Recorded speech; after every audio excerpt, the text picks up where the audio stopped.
Download Parivartan app and learn complete syllabus from standard 5th to 12th of Maharashtra State Board. Hello everyone, कैसे हैं सब लोग। Welcome to the super excellence academy. तो second lecture लेकर आया हूँ thermodynamics chapter का। पिछले 2-3 दिन मैं वीडियो नहीं बना पाया, थोड़ा ऐप का काम चल रहा था, लेकिन सब काम मुझे ही करना पड़ता है, उसकी वजह से मैं वीडियो नहीं बना पाया, तो उसकी वजह से एक्सट्रीमली सॉरी यार। लेकिन अभी मैंने शपथ ली है कि आज से रेगुलर वीडियो मैं अपलोड करता रहूँगा और आप कल्पना नहीं करेंगे कि मैं कैसे कितने जल्दी वीडियो अपलोड करूँगा। तो उसके लिए रेडी रहेगा, लेकिन ज़्यादा सिलेबस फास्टली नहीं लूँगा, मतलब जो स्पीड चल रहा है वैसे स्पीड से चलेगा, लेकिन वीडियो ज़्यादा मैं अपलोड करूँगा। हर रोज़ 2 वीडियो अपलोड करने की मैं कोशिश करूँगा, ठीक है। तो पिछले वीडियो में हमने थर्मोडायनेमिक्स में इंट्रोडक्शनरी पार्ट कवर किया था, जीरोथ लॉ ऑफ थर्मोडायनेमिक्स हमने कवर किया था। तो क्या है भैया जीरोथ लॉ ऑफ थर्मोडायनेमिक्स? बहुत ईजी है। अगर 2 सिस्टम थर्मल इक्विलिब्रियम में है, suppose if the 2 systems are in thermal equilibrium, suppose A system है, बी सिस्टम है एंड सी सिस्टम है। अगर ये दोनों सिस्टम भैया अगर थर्मल इक्विलिब्रियम में है ना, तो ये भी सिस्टम मतलब सेकंड एंड थर्ड सिस्टम भी क्या हो जाता है, they are also in the thermal equilibrium. और यही है हमारा जीरोथ लॉ ऑफ थर्मोडायनेमिक्स। इसको जीरोथ लॉ ऑफ थर्मोडायनेमिक्स क्यों बोलते हैं, ये भी हमने डिस्कस किया था, zeroth law of thermodynamics. Then हमने स्टडी किया था थर्मोडायनेमिक्स मतलब क्या होता है, what is mean by thermodynamics. It is the branch of physics which deals with the study of the heat and temperature. And उसके अलावा इट्स आल्सो डिस्कस और it also study with the conversion of heat energy to the work and work energy और any form of energy to the heat. ये भी हम study करते हैं thermodynamics में। तो ये हमने स्टडी किया था, ठीक है। देन उसके बाद हमने और भी कुछ बातें डिस्कस की थी। जो हीट है, heat is the form of energy. अभी जो नए ज़माने का जो फिजिक्स है, मॉडर्न फिजिक्स में हम हीट को क्या बोलते हैं, it is also form of energy. मतलब हम नए ज़माने के जो लोग हैं ना, ये हमने नाम दिया है हीट को, क्योंकि एक फॉर्म है। क्योंकि देखो एनर्जी क्या है, एनर्जी को हम किसी भी फॉर्म को दूसरे फॉर्म में कन्वर्ट कर सकते हैं। तो भैया हम हीट को वर्क में कन्वर्ट कर रहे हैं, हीट एनर्जी को हम इलेक्ट्रिक एनर्जी में कन्वर्ट कर रहे हैं। तो हीट क्या है, it is also form of energy है। तो ये हमने डिस्कस किया था, ठीक है। तो जीरोथ लॉ का एप्लीकेशन क्या है, application of zeroth law, application of zeroth law of thermodynamics, zeroth law of thermodynamics आज हम स्टडी करेंगे, ओके, ठीक है। थर्मोडायनामिक्स वर्ड है, समझ सकते हैं आप इतना। तो इसका एप्लीकेशन क्या है भैया। तो जीरोथ लॉ ऑफ थर्मोडायनामिक्स हमें क्या बताता है, अगर 2 सिस्टम अगर थर्मल इक्विलिब्रियम में है तो तीसरा भी सिस्टम क्या आ जाता है, दूसरे के साथ थर्मल इक्विलिब्रियम में आ जाता है।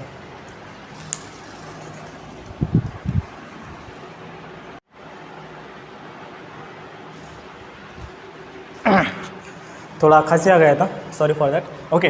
तो application of zeroth law of thermodynamics क्या है कि हमें जीरोथ लॉ ऑफ थर्मोडायनामिक्स क्या बताता है, अगर 2 system they are in the thermal equilibrium में है तो सेकंड एंड थर्ड सिस्टम भी क्या आ जाता है, they are also in the thermodynamics और they are also in the thermal equilibrium, उसको हम बोल सकते हैं। तो जीरोथ लॉ ऑफ थर्मोडायनामिक्स हम अगर किसी भी बॉडी का अगर हमें टेम्परेचर मेजर करना है थर्मोमीटर से हम मेजर कर सकते हैं। यहाँ पर मैं एक थर्मोमीटर की फिगर ड्रॉ कर रहा हूँ, अब भी कर सकते हैं। तो ये थर्मोमीटर है, यहाँ पर इसका रीडिंग है और इस थर्मोमीटर के अंदर क्या होता है भैया, मर्क्यूरी होता है और ये यहाँ होता है इसका नीब, जिसको हम थर्मोकपल बोलते हैं। तो अगर इसको मैंने एक सॉल्यूशन में डीप किया और इस वाटर का हमें क्या करना है, टेम्परेचर मेजर करना है। तो अभी वाटर का सपोज टेम्परेचर होगा 80 डिग्री सेल्सियस, ओके। तो हम क्या करते हैं, इस थर्मोमीटर को हम डीप करते हैं, इस नीब को हम वाटर में डीप करते हैं। तब क्या होता है, ये थर्मल इक्विलिब्रियम में क्या आता है, ये जो नीब है ना, ये नीब और ये वाटर क्या आता है, थर्मल इक्विलिब्रियम में आता है। तो इस नीब का भी टेम्परेचर कितना होता है भैया, ये जो नीब है इस नीब का भी टेम्परेचर कुछ समय के बाद 80 डिग्री सेल्सियस होता है।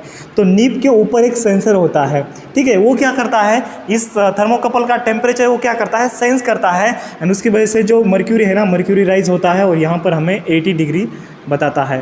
तो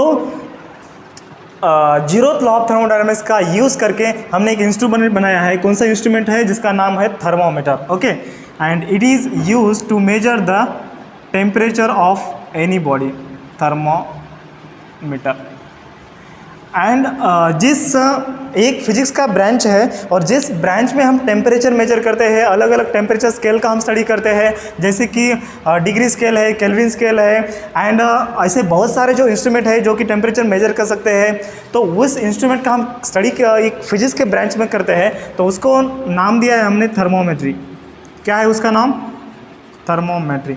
the branch of physics which deals with the temperatures and the instrument of the temperatures और instrument that measures the temperature. जिस ब्रांच में हम स्टडी करते हैं उसको हम क्या बोलते हैं भैया? उसको हम बोलते हैं थर्मोमेट्री। ओके, तो यहाँ पर एक आपको क्वेश्चन पूछा है, कैन यू रिकॉल का क्वेश्चन। तो मैं क्वेश्चन पढ़ता हूँ। Why is it necessary to make a physical contact between a thermocouple and the object for measuring its temperature? तो यहाँ पर आपको क्वेश्चन पूछा है कि अगर हमें किसी भी ऑब्जेक्ट का या फिर किसी भी लिक्विड का अगर हमें टेम्परेचर मेजर करना है बाय यूजिंग अ थर्मोकपल, मतलब एक थर्मोमीटर है और इसमें ये क्या होता है, ये जो निब होता है ना, ये थर्मोकपल वाला होता है। तो यहाँ पर ये निब को थर्मोकपल अटैच किया होता है यहाँ पर। तो ये थर्मोकपल का और इस बॉडी का टेम्परेचर का या फिर जिस लिक्विड का हमें टेम्परेचर मेजर करना है या फिर जिस बॉडी का टेम्परेचर अगर हमें मेजर करना है तो उसका कॉन्टैक्ट क्यों ज़रूरी है? हम डायरेक्टली इसे मेजर क्यों नहीं कर सकते? जैसे कि अभी कोरोना का माहौल चल रहा है, सबको पता है, तो टेम्परेचर मेजर करने के लिए ये लेज़र गन होते हैं। जैसे कि वो क्या करते हैं, ऐसे दूर से ही वो क्या करता है, गन से टेम्परेचर मेजर कर सकता है, हमारे बॉडी का टेम्परेचर कितना है, हमें बुखार है या नहीं, वो मेजर कर सकता है। आपने शायद न्यूज़ चैनल में देखा होगा, ऐसे वो टेम्परेचर गन से क्या करते हैं, आपके बॉडी का टेम्परेचर मेजर कर सकते हैं। लेकिन वो कौन सा होता है, वो इंस्ट्रूमेंट कौन सा होता है? वो लेजर टेम्परेचर मेजरिंग इंस्ट्रूमेंट होता है। लेकिन ये कौन सा है? ये थर्मोमीटर है और यहाँ पर एक थर्मोकपल यूज़ होता है। तो वहाँ पर ये क्वेश्चन क्या पूछा है यहाँ पर कि इस थर्मोकपल का इस बॉडी के साथ या फिर जिसका हम टेम्परेचर मेजर कर रहे हैं उसका और थर्मोकपल का कांटेक्ट ज़रूरी क्यों होता है? क्योंकि यहाँ पर एक सेंसर होता है और ये सेंसर क्या करता है, ये थर्मोकपल का टेम्परेचर मेजर करता है। तो ये थर्मोकपल का टेम्परेचर मेजर करता है ये सेंसर। तो ये क्या करता है, सिर्फ किसका टेम्परेचर मेजर करता है? सिर्फ थर्मोकपल का। अगर हम सिर्फ ऊपर रखें, अगर हम इस थर्मोमीटर को ऊपर रखें, पानी में नहीं हमने डिप किया, तो क्या हो जाता है, ये एटमॉस्फेरिक का टेम्परेचर मेजर कर लेता है। तो थर्मोकपल का टेम्परेचर फिर कितना रहेगा, यहाँ पर रहेगा 25 या फिर 28 डिग्री सेल्सियस रहेगा। तो ये क्या हो जाता है, ये जो मर्क्यूरी है 28 डिग्री सेल्सियस से राइज हो जाता है। अगर ये कॉन्टैक्ट में आ जाता है तो थर्मोकपल का टेम्परेचर कितना बन जाता है, ये भी 80 डिग्री टेम्परेचर बन जाता है थर्मोकपल का, क्योंकि यहाँ पर ये थर्मल इक्विलिब्रियम में आता है by using zeroth law of thermodynamics. तो ये क्या कर जाता है, ये जो सेंसर यहाँ पर आता है फिर वो थर्मोकपल का टेम्परेचर सेंस करके यहाँ पर इसका अगर थर्मोकपल का टेम्परेचर अगर 80 डिग्री सेल्सियस हो गया तो ये सेंसर क्या होता है, 80 डिग्री सेल्सियस से क्या होता है, ये जो मर्क्यूरी है ये मर्क्यूरी राइज करता है और यहाँ पर भी 80 डिग्री सेल्सियस हमें बताता है अगर हमने इसको कॉन्टैक्ट में लाया तो। ठीक है, तो क्वेश्चन का आंसर सबको समझ में आ गया? ओके, इसको मैं रब करता हूँ। अभी हम स्टडी करेंगे heat, internal energy and the work. सबको समझ में आ गया concept? So write down the title, a very IMP title, heat, internal energy and the work. Okay, heat, internal energy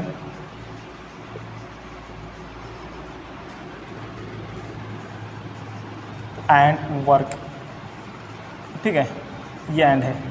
okay, तो heat, internal energy and work क्या है ये हम बात करेंगे। तो हमने पहले स्टडी किया था what is mean by heat. Heat क्या होता है कि एक फॉर्म ऑफ एनर्जी है। तो पहले जो ओल्ड ज़माने के जो लोग होते हैं, मतलब होते थे यार, अभी नहीं है, वो क्या मानते थे, वो साइंटिस्ट क्या मानते थे, हीट क्या है, इट्स अ फ्लूइड है, ये एक फ्लूइड है। लेकिन हीट क्या है, मॉडर्न ज़माने के लोग क्या मानते हैं, हीट क्या है, it is also form of energy. तो जैसे हमने देखा था फर्स्ट लेक्चर में, जैसे मैं हैंड को रब करता हूँ तो क्या हो जाता है, मेरा जो हैंड है ये इट बिकम्स वार्म। जैसे ही गाड़ी का जो इंजन चलता है, द इंजन गेट्स वार्मर। ये ऐसे क्यों होता है, ये हमने स्टडी नहीं किया। हमने पता कर लिया कि अगर कौन सा भी अगर वर्क हो रहा है तो वहाँ पर क्या होता है, हीट प्रोड्यूस होता है। या फिर हम यहाँ पर अगर हाथ को अगर ऐसे घिसते हैं तो हीट प्रोड्यूस होता है। तो ये हमने स्टडी किया था, लेकिन हीट प्रोड्यूस क्यों होता है ये हमने स्टडी नहीं किया था। तो आज हम स्टडी करेंगे। ठीक है, तो इंटरनल एनर्जी क्या होता है, देखिए आपको पता है कि किसी भी ऑब्जेक्ट का, अगर हम यहाँ पर वाटर की बात करें, सपोज इस बाउल में वाटर है, ठीक है, उसका टेम्परेचर सपोज 50 डिग्री सेल्सियस है, 50 डिग्री सेल्सियस है। तो ये जो वाटर मॉलिक्यूल्स है, हर एक ऑब्जेक्ट क्या है, मॉलिक्यूल्स एंड एटम से बना है। तो ये वाटर मॉलिक्यूल्स क्या होते हैं, कंटिन्यूसली रैंडमली क्या होते हैं, मूव होते हैं। ये किधर मूव होता है, ये किधर मूव होता है, एक इधर मूव होता है, एक इधर मूव होता है। जैसे कि थर्ड चैप्टर में हमने स्टडी किया था, अगर किसी भी गैस मॉलिक्यूल को अगर हम स्टडी करते हैं तो इसका क्या होता है, एक रैंडम मोशन होता है। तो ये मोशन क्यों होता है, इस मॉलिक्यूल को मोशन क्यों होता है, it's because of the internal energy. मतलब मॉलिक्यूल के अंदर भी कुछ ना कुछ एनर्जी होती है और उसको ही हम क्या बोलते हैं भैया, इंटरनल एनर्जी बोलते हैं। देखो अभी क्या है, इस मार्कर पेन को मैं क्या कर रहा हूँ, यहाँ से यहाँ मूव कर रहा हूँ, तो ये इंटरनल एनर्जी है क्या, नहीं। जब हम माइक्रोस्कोपिक लेवल की बात करते हैं, माइक्रोस्कोपिक मतलब बहुत छोटे छोटे लेवल की बात करते हैं, मतलब मॉलिकुलर लेवल की, एटॉमिक लेवल की जब हम बात करते हैं तब आता है माइक्रोस्कोपिक व्यू, माइक्रोस्कोपिक व्यू। और ये होता है मैक्रोस्कोपिक। देखो ये टर्म दो आपको अंडरस्टैंड होना ज़रूरी है, माइक्रोस्कोपिक व्यू। देखो माइक्रोस्कोपिक एंड मैक्रोस्कोपिक में क्या अंतर है। अगर इस बाउल से मैंने पानी अगर यहाँ पर डाल दिया है इस पाइपलाइन से, तो क्या हो जाता है, ये पानी के जो एटम है या फिर जो पानी का मूवमेंट क्या हो गया, मोशन क्या हो गया, यहाँ पर आ गया पानी और पानी का मोशन हो गया।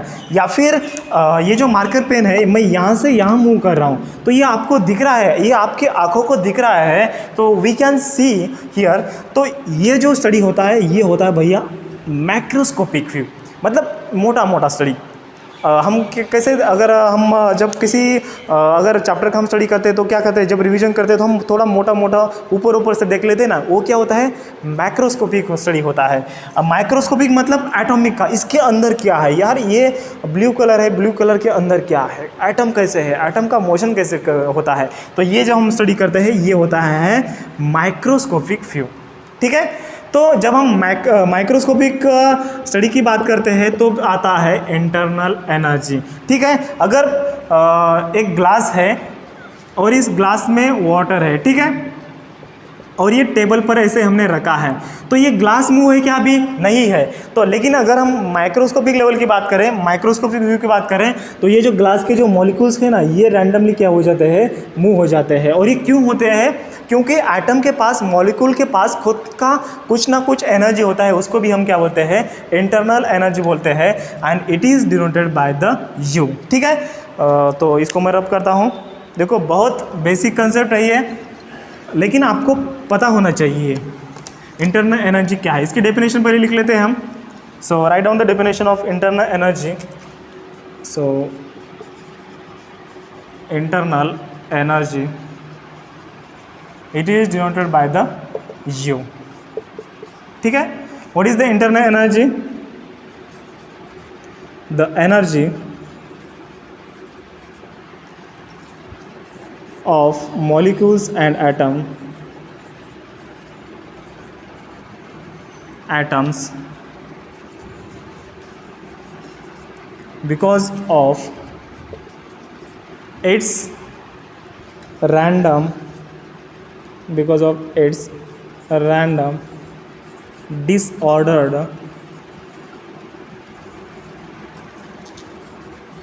motion is called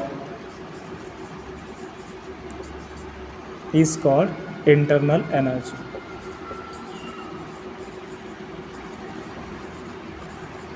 यहाँ पर बुक में आपकी डेफिनेशन अलग दी है, आप कौन से वीडियो में लिख सकते हैं, लेकिन जो मेन वर्ड क्या है भैया, मॉलिकुलर लेवल की, the energy of molecules and atoms of substance और ऑब्जेक्ट आप कह सकते हैं यहाँ पर, और object because of its random disordered motion. जो मॉलिक्यूल्स है ना रैंडम डिसऑर्डर्ड मोशन में रहते हैं, तो उसकी वजह से जो एनर्जी होती है उसको हम क्या बोलते हैं, इंटरनल एनर्जी बोलते हैं।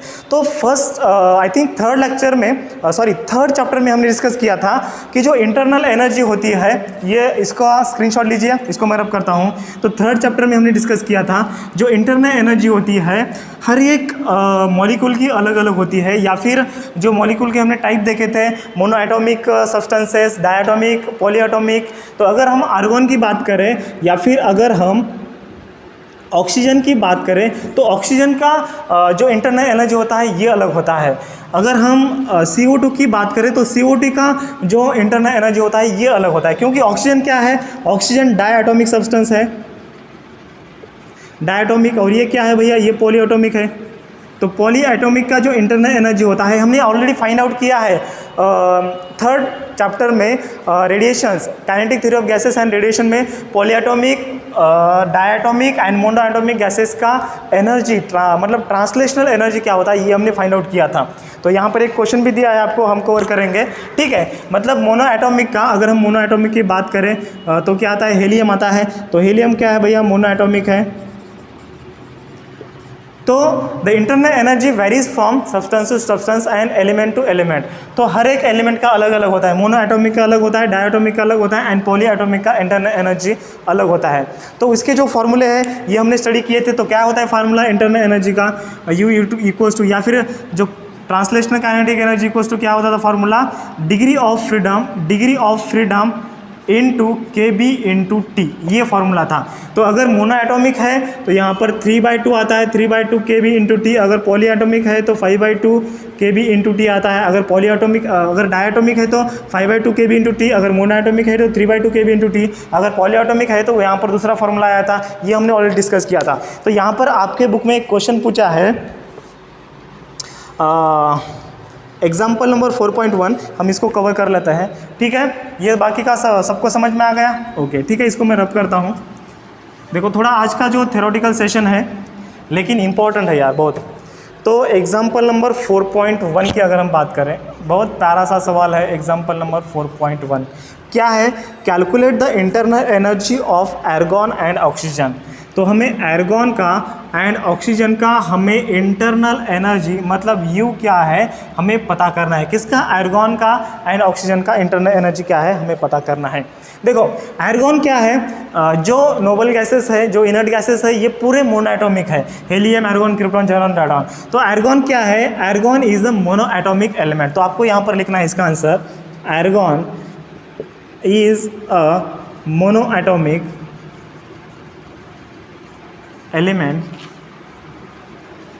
elements, so its internal energy is